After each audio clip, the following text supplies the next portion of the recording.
I call David Clark. Well, Mr Chair, the majority of the contributions on the title and commencement debate so far have focused on the titles, and I want to applaud my colleagues for their creativity in producing titles that describe the debates that we've had here in the House. And there have been some lively debates, and there have been some genuine concerns raised, and some frustration from this side of the House that the Minister hasn't made more contributions to perhaps justify the direction that has been taken in putting this legislation inside MB when the independence in the past has served us so well.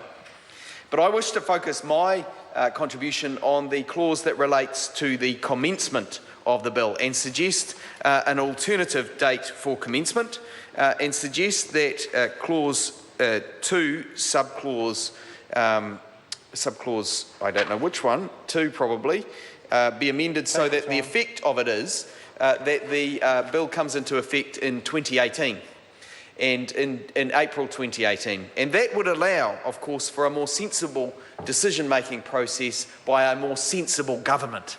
And I am hopeful that in 2018 we will have a more sensible government that will actually listen to the submitters on the Select Committee, a government that listens to the people.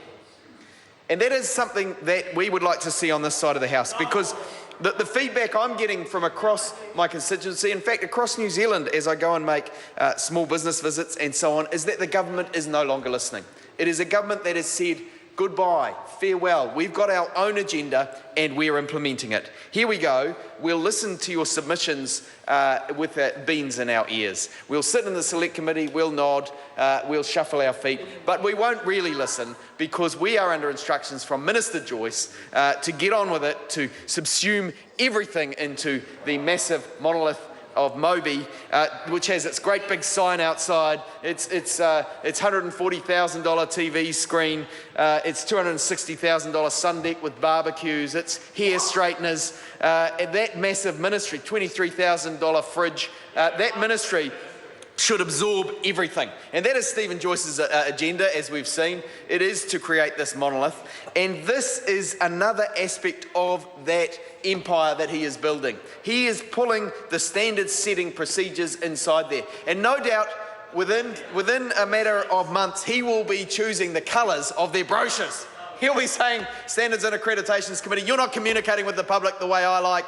Set your brochures out in landscape format. Landscape format. I've had enough of this profile format. We need some landscape format. That'll be Stephen Joyce. You can guarantee it. He's got a track record on this stuff. He'll be rewriting the submissions. He'll be controlling the whole jolly thing. And we will still see exports falling as a percentage of GDP, as they have continuously with this minister.